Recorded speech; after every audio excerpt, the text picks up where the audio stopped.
తెలుగు సినీ ప్రేక్షకుల్ని అలరించేందుకు, ముఖ్యంగా భయపెట్టేందుకు గీతాంజలి మళ్ళీ వచ్చేసింది. అంజలి శ్రీనివాసరెడ్డి ప్రధాన పాత్రల్లో చేసినటువంటి చిత్రమే గీతాంజలి మళ్ళీ వచ్చింది. ఈ చిత్రం ఈరోజు రిలీజ్ అయినటువంటి సందర్భంగా ఈ చిత్రం రివ్యూ ఏంటి, ఈ సినిమా హిట్టా ఫట్టా అనే అంశానికి సంబంధించి మనతో మాట్లాడేందుకు ప్రముఖ సినీ విశ్లేషకులు, ప్రముఖ సీనియర్ జర్నలిస్ట్ యజ్ఞమూర్తి గారు మనతో ఉన్నారు. సార్తో మాట్లాడదాం. యజ్ఞమూర్తి గారు నమస్తే అండి. నమస్తే కృష్ణ. గీతాంజలి మళ్ళీ వచ్చింది. ఈ సినిమా ఈరోజు ప్రేక్షకుల ముందుకు వచ్చింది, రిలీజ్ అయింది. ఏంటి సార్ సినిమా ఎలా ఉంది? హిట్టా ఫట్టా? మీ రివ్యూ ఏంటి? మీరు ఇచ్చే రేటింగ్ ఏంటి అంటే ఏం చెప్తారు? రీసెంట్గా మనకి ఒక సీక్వెల్ వచ్చింది, టిల్లు స్క్వేర్ అని. దాని ఒరిజినల్ డీజే టిల్లు కంటే చాలా ఎక్కువగా 2-3 రెట్లు ఎక్కువ స్థాయిలో పెద్ద విజయం సాధించింది. అది ఒక బ్లాక్ బస్టర్. అంటే ఇప్పటికే డబుల్ బ్లాక్ బస్టర్ ఆ స్టేజ్ దాటిపోయింది. అంటే 27 కోట్లు 28 కోట్లు బ్రేక్ ఈవెన్ అయితే అవ్వాలైతే 31 కోట్ల పైన ఆల్రెడీ 2 రోజుల క్రితమే సాధించింది. అంటే దానికి మించి వచ్చింది అనమాట అది. సో ఆ రకంగా ఇప్పుడు సీక్వెల్స్ అనేవి, అంటే సీక్వెల్స్ చేస్తే ఆడతాయి అనే ఒక భరోసాని, ధైర్యాన్ని ఆ సినిమా ఇచ్చింది. వెంటనే వచ్చిన మరో సీక్వెల్ గీతాంజలి మళ్ళీ వచ్చింది. మనకు తెలుసు కొనేది కదా, ఆల్మోస్ట్ 10 years బ్యాక్ వచ్చినటువంటి గీతాంజలి అనే సినిమా అటు అంజలికి, శ్రీనివాసరెడ్డికి, కోన వెంకట్కి ఎంత మంచి పేరు తెచ్చిందో మనకు తెలుసు. సో ఒక హారర్ కామెడీ జోనర్లో వచ్చినటువంటి ఆ సినిమా చాలా సినిమాలకి స్ఫూర్తిగా నిలిచింది. ఇప్పుడు మళ్ళీ అంటే అంజలి ఆ తర్వాత చూసుకుంటే అంజలి కెరీర్ పెద్దగా ఊపందుకున్న దాఖలా కనిపించలేదు. సో ఏవో తమిళంలో చేస్తుంది, తెలుగులో చేస్తుంది, స్పెషల్ రోల్స్ చేస్తుంది, ఈవెన్ స్పెషల్ ఐటమ్స్ చేస్తుంది, డ్యాన్స్ నంబర్స్ చేస్తుంది. ఇలా వస్తున్నామే మళ్ళీ ఇప్పుడు చాలా కాలం తర్వాత ప్రధాన పాత్రలు మళ్ళీ అదే టీము. సో మళ్ళీ ఇప్పుడు ఈరోజు మన ముందుకు వచ్చింది. మీరు చెప్పినట్లు మనకు తెలుసు గీతాంజలి ఎక్కడైతే ఎండ్ అవుతుందో, ఒక యాస్పిరెంట్ డైరెక్టర్ అయినటువంటి శ్రీనివాసరెడ్డి ఒక సినిమా చేస్తూ ఒక సినిమా తీసేటప్పుడు అందులో హీరోయిన్ అయినటువంటి గీతాంజలితోటి సో అతను ఒక దుష్టుడి కళ్ళు పట్టడం, సో అతన్ని ఆ అమ్మాయిని అతను ఇచ్చేయటం, పాడు చేయటం, చనిపోవడం, అమ్మాయి ఆత్మగా మారి దయ్యంగా మారి అతన్ని చంపటం, మనం ఇవన్నీ కూడా గీతాంజలిలో చూసాం. సో ఎక్కడైతే ఆ సినిమా ఎండ్ అయిందో అక్కడి నుంచి ఇది మొదలవుతుంది అనుకోవాలి. అంటే మొదటి సినిమా పెద్ద హిట్ ఇచ్చినటువంటి శ్రీనివాసరెడ్డి ఆ తర్వాత 3 ఫ్లాప్లు ఇస్తాడు, 3 డిజాస్టర్లు ఇస్తాడు. సో ఎందుకు డిజాస్టర్లు ఇచ్చాడు ఏంటి ఇదంతా కూడా ఈ సినిమాలో కథల్లోనూ, తర్వాత డైలాగ్స్ రూపంలోనూ, సన్నివేశాల రూపంలోనూ మనకి తెలియజేస్తారు ఈ సినిమాలో. సో ఇందులో కూడా శ్రీనివాసరెడ్డి, శకలక శంకర్, సత్యం రాజేష్ ఈ 3 స్నేహితులు. ఓకే. సో వీళ్ళకి మళ్ళీ ఒక సినిమా ఛాన్స్ వచ్చింది. ఒక అతను ఒక వ్యాపారవేత్త, ఒక పెద్ద కాఫీ ఎస్టేట్ ఉన్నటువంటి ఒక అతను, కాఫీ సామ్రాజ్యం అనుకోవాలి, అతను వీళ్ళకి పిలిచి మరీ ఒక సినిమాని డైరెక్ట్ చేసే అవకాశం ఇస్తాడు. కథ కూడా అతనిదే. అందులో భాగంగా అతనే ఒక లొకేషన్ కూడా చెప్తాడు, సంగీత మహల్ ఆ లొకేషన్ పేరు. ఆ సంగీత మహల్లో 3 దెయ్యాలు ఉంటాయి.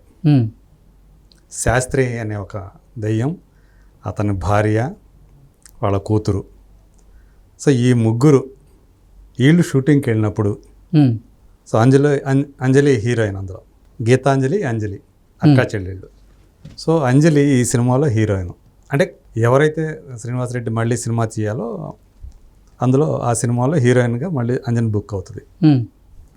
సంగీత మహల్లోకి వెళ్ళినప్పుడు షూటింగ్ చేయాలనుకున్నప్పుడు వాళ్ళకి ఎలాంటి పరిస్థితులు ఎదురయ్యాయి, ఆ దెయ్యాలు ఏం చేశాయి, అసలు ఎందుకు ఆ వ్యాపారవేత్త ఎవరైతే ఉన్నాడో అతను ఎందుకు ఆ సంగీత మహల్లోనే ఈ షూట్ చేయాలని చెప్పేసి ఒక నిబంధన పెట్టుకున్నాడు, విధించాడు.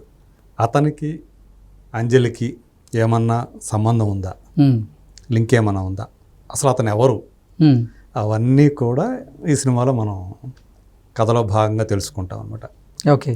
సో అది ఎట్లయితే ఒరిజినల్ ఎలా అయితే తీశారో, అంటే ఒక దెయ్యంతో ఎలా కామెడీ సృష్టించారో ఈ సినిమాలో కూడా అదే తరహా. సో కథనం కూడా అదే విధంగా నడుస్తుంది. సో మనకు తెలిసిపోతూ ఉంటుంది అనమాట. సో ఈ దెయ్యాలు రావటం, సో వాటితోటి సత్య క్యారెక్టర్ ఈ సినిమాకి చెప్పాలంటే నిజంగా ఈ సినిమాని బతికించింది ఎవరంటే కమెడియన్ సత్య. ఓకే. సో అతను అతని చేష్టలు కానీ అతని మాటలు కానివ్వండి, దెయ్యాలతో అతను సంభాషించే తీరు, అది హిలేరియస్ అనిపిస్తుంది అనమాట. సో ఆ రకంగా చూసుకున్నప్పుడు ఇది టైంపాస్ సినిమా. ఓకే. సో చివరికి క్లైమాక్స్కి వచ్చేటప్పటికి నేను అనుకోవటం అంటే తేలిపోయింది అది. అంటే ఎలా ముగింపు ఇవ్వాలో తెలియక ముగించినట్టుగా అనిపిస్తుంది. సో మళ్ళీ నిజంగా ఇప్పుడు ఆల్రెడీ గీతాంజలి చనిపోయింది కదా, మళ్ళీ ఎందుకు వచ్చింది సో అనేది మనం ఈ సినిమాలో ఉన్నటువంటి కీలకమైన పాయింట్. ఎందుకు వచ్చింది అని చెప్పానంటే మళ్ళీ నేను స్పాయిలర్ని అవుతా. సో అది సినిమాలోనే చూసి తెలుసుకోవాలి. సో అలాగే సో క్యాస్టింగ్ పరంగా అందరూ కూడా అన్ని దాదాపు విలన్ తప్పితే అన్నీ కూడా నవ్వించే పాత్రలు ఎక్కువగా. ఓకే. అంటే గీతాంజలి సినిమాలో అంజలి భయపెట్టింది, ఇప్పుడు గీతాంజలి మళ్ళీ వచ్చిందిలో అంజలి మళ్ళీ భయపెట్టారా లేకపోతే? అది గీతాంజలి కూడా కొంచెం భయపెడుతుంది. ఆ సంగీత మహల్లో ఉండే 3 దెయ్యాలు ఏవైతే ఉంటాయో ఆ క్యారెక్టర్ని రవిశంకర్ ఉన్నాడు కదా, మన సాయి కుమార్ బ్రదర్ రవిశంకర్, అట్లాగే ప్రియా, బిగ్ బాస్కి వెళ్ళిన యాక్టర్ ఆమె ప్రియా, అలాగే ఇంకో వాళ్ళ డాక్టర్గా చేసిన అమ్మాయి, ఈ 3 దెయ్యాలు భయపెడుతూ ఉంటాయి. ఆ 3 దెయ్యాలతోటి ఈ షూట్ చేసే వాళ్ళు ఎవరైతే ఉంటారో యాక్టర్లు, వీళ్ళు మనల్ని కామెడీ, వాడు భయపడుతూ మనల్కి వినోదాన్ని అందిస్తారు. సునీల్ కూడా ఈ సినిమాలో ఒక కెమెరామెన్, అంటే ఆ షూటింగ్లో చేసే కెమెరామెన్గా మనకు కనిపిస్తాడు. ఓకే. సో అతను కూడా బాగా నవ్విస్తాడు. అలాగే వెంట్రిలాక్విజం మనకు తెలుసు కదా, బొమ్మతోటి మాట్లాడించడం, ఆ క్యారెక్టర్ తోటి అలీ. సో ఆ బొమ్మ అతను తీసుకొచ్చి ఆ బొమ్మ మెయిన్ స్టార్ కాస్టింగ్ అంతా ఉంది అయితే దాదాపు. అంటే మంచి మంచి కమెడియన్స్ ఈ సినిమాలో ఉన్నారు. సో వాళ్ళందరూ కూడా తమ పాత్రల్ని పూర్తి న్యాయం చేశారని చెప్పాలి. నవ్వించే విషయంలో మాత్రం వాళ్ళు 100% సక్సెస్ అయ్యారు. సో ఫస్ట్ హాఫ్తో పోల్చుకుంటే సెకండ్ హాఫ్లోనే ఈ సంగీత్ మహల్ షూటింగ్ సీన్లన్నీ దాంట్లో ఉంటాయి. అవి హిలేరియస్ ఎంటర్టైన్మెంట్ని అందిస్తాయి మనకి. ఓకే. సో ఈ సినిమా ద్వారా శివ తుర్లపాటి అని చెప్పి అతను కొరియోగ్రాఫర్. ఇదివరకు కోన వెంకటే ప్రొడ్యూస్ చేసినటువంటి నిశ్శబ్దం అనే సినిమాకి అతను కొరియోగ్రఫీ అందించాడు. అలాగే నిన్ను కోరే ఏదో అనుకుంటా.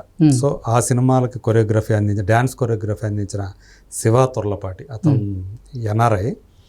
అతను ఈ సినిమా ద్వారా డైరెక్టర్గా పరిచయం అయ్యాడు. ఓకే. సో అంటే పాస్ అయ్యాడని చెప్పచ్చు మనం. సో కొన్ని డ్రాబ్యాక్స్ ఉన్నాయి. అదే ముందే చెప్పినట్టు క్లైమాక్స్ అనేది బాగా వీక్గా ఉంది.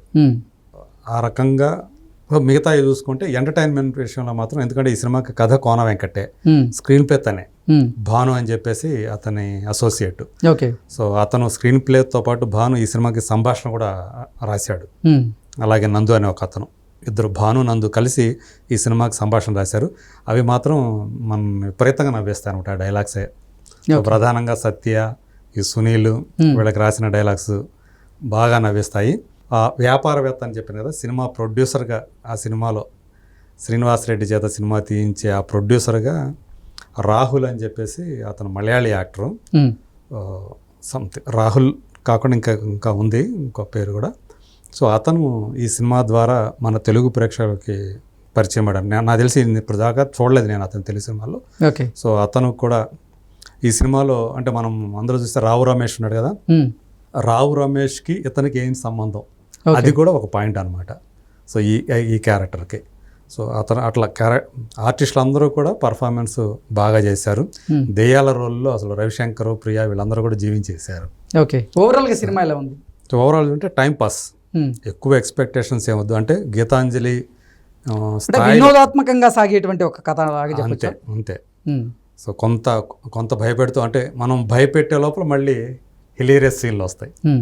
సో అందులో యాక్టర్లు భయపెడుతూ, క్యారెక్టర్లు భయపడుతూ మనకి వినోదాన్ని అందిస్తాయి. సో విపరీతమైన నవ్వుని తెప్పిస్తాయి.